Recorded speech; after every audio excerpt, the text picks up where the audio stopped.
L'e-sport connaît une forte croissance et soulève des enjeux juridiques concernant les contrats des joueurs. Pour décrypter ces enjeux, j'ai le plaisir de recevoir Pierre-Xavier Chaumiac-Dessas, avocat fondateur de PCS Avocat. Pierre-Xavier, bonjour. Bonjour. Alors, on va parler du contrat du joueur dans le domaine de l'e-sport. Tout d'abord, quel est le statut juridique du statut du joueur e-sportif ?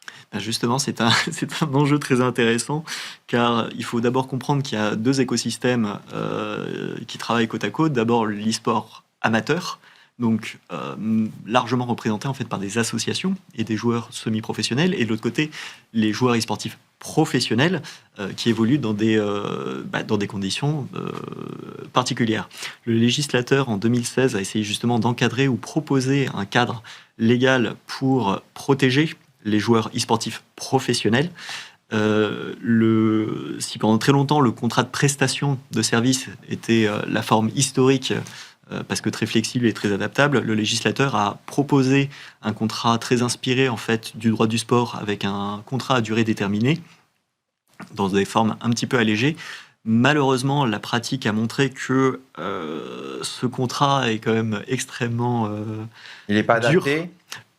En réalité, il est assez mal adapté à l'écosystème financier des clubs, parce que ce sont des charges patronales, parce que ce sont un certain nombre de cotisations.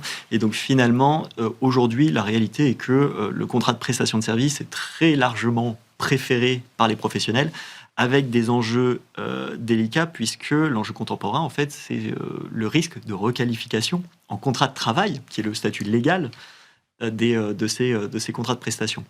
Après, vous avez des régimes un peu particuliers, notamment pour les joueurs mineurs, où là, à nouveau, on a fait appel assez spontanément aux dispositions qui protègent les mineurs, ou le travail des mineurs, encadrés par le droit du travail, comme les sportifs, comme les enfants sportifs, les enfants forains, les enfants acteurs, les enfants influenceurs depuis les années 2020.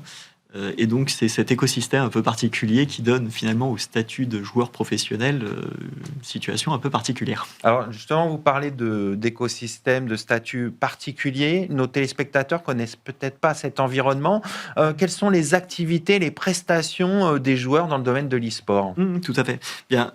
Alors, à nouveau, les situations et les attentes et les prestations que peuvent proposer des joueurs e-sportifs sont extrêmement variées selon les compétitions sur lesquelles on les fait intervenir, les clubs auxquels ils peuvent être attachés s'ils sont justement intégrés professionnels, ou tout simplement pour certains circuits de compétition ou certains événements, ils peuvent intervenir en tant qu'indépendants, non rattachés à des clubs.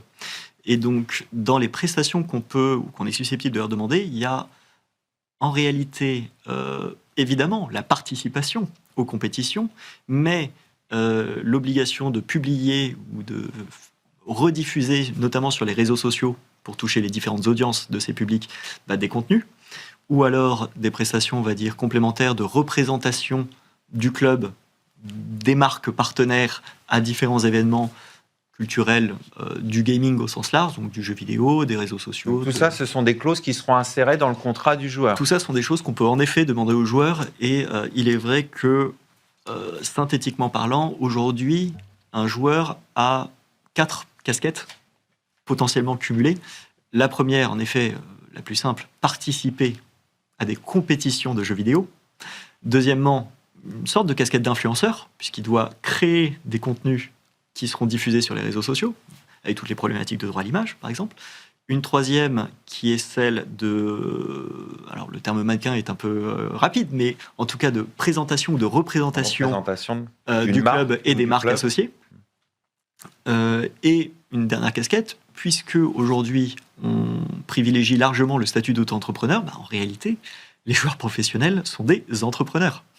Qui doivent intégrer aussi toutes les problématiques qui sont liées finalement à leur statut, la création de leur société, la gestion de leur comptabilité, leur parcours professionnel au sens large, ce qui est en effet quelque chose à ne pas négliger. Donc on voit qu'il y a 4 casquettes, 3 aspects fondamentaux pour le joueur dans le domaine de l'e-sport. C'est quoi les points de vigilance du coup pour eux ? Alors, toutes les clauses sont importantes et mériteraient d'être étudiées, mais on peut mettre en avant d'abord celles qui touchent en fait à la rémunération des joueurs. Est-ce que on favorise une rémunération mensuelle et fixe qui peut être un élément compliqué si jamais on envisagerait une requalification en contrat de travail. Est-ce qu'on envisage des primes et des bonus liés à des performances au sein des compétitions ou en dehors? Est-ce qu'on envisage un intéressement du joueur sur les performances du club, notamment à l'occasion des compétitions auxquelles il participerait? Est-ce qu'on intègre aussi la question de la rémunération de ses droits d'auteur, notamment sur son image? Est-ce qu'il y a un usage qui prédomine? Non. Il y a une grande variété. En fait, plus le club évolue dans des sphères et des compétitions ou des circuits de compétition rigoureux et très structurés, plus évidemment les obligations se démultiplient. En marge de la question de la rémunération, vous avez par exemple aussi toutes les contraintes finalement physiques et matérielles. Les joueurs, on met généralement à disposition des joueurs des locaux, du matériel, de l'équipement pour travailler. Il faut évidemment encadrer cette question. Est-ce que c'est une vente? Est-ce que c'est une location? S'il y a une détérioration, qu'est-ce qui est prévu? Vous avez quelque chose qui vient des États-Unis qu'on appelle la clause cheerleader. C'est quoi? Les joueurs ont une mission quasi perpétuelle de représentation du club.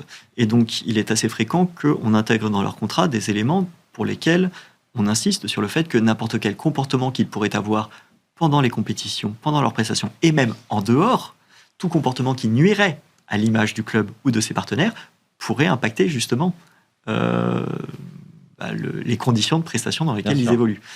Donc, c'est extrêmement, ça peut devenir extrêmement rigoureux et extrêmement contraignant. Donc, il y a ces contraintes. En définitive, c'est quoi les risques qui sont liés à ces contrats? Alors, je l'ai évoqué, le risque de requalification en contrat de travail. Et nous avons des premières décisions de juridiction sociale qui viennent requalifier des contrats de joueurs, avec toutes les conséquences que ça peut avoir. Vous avez une question très délicate qui commence à être appréhendée aujourd'hui, qui est la question de la santé des joueurs. Les joueurs aujourd'hui les joueurs e-sportifs sont confrontés à des risques qui sont multiples. Des risques qui sont liés au stress de l'effort de performance qui leur est demandé, comme les sportifs, le risque lié aux addictions des jeux vidéo, les addictions aux écrans, tous les risques liés au cyberharcèlement, en réalité, puisqu'ils ont une semi-casquette influenceur, ils sont confrontés et deviennent des personnalités publiques.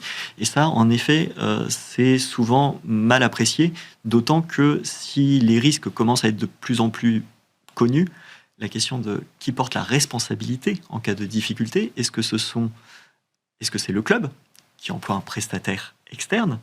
Est-ce que c'est l'organisateur de l'événement? Aujourd'hui, il n'y a rien qui règle ces questions? Il y a une grande diversité, selon l'organisateur, selon le club, une grande diversité de situations. Alors souvent, ils n'ont pas envie de prendre en charge ces risques. Ils sont différents. C'est difficile de les mesurer en plus. Tout à fait. Alors, il y a une prise de conscience et évidemment, faire évoluer les joueurs dans les meilleures conditions, évidemment favorables au club, favorables aux performances et favorables à l'issue. Mais il y a toujours cette limite. Est-ce que tous les prestataires auxquels on fait appel impliquent qu'on prenne en charge leur santé et leurs moyens? Évidemment. Ce sont d'autres enjeux et d'autres budgets. On va conclure là-dessus. Merci Pierre-Xavier Chomiak de SAS. Je rappelle que vous êtes avocat, fondateur de PCS Avocat. Merci beaucoup. C'est la fin de cette émission. Merci de votre fidélité. Restez curieux et informés. À très bientôt sur Be Smart for Change.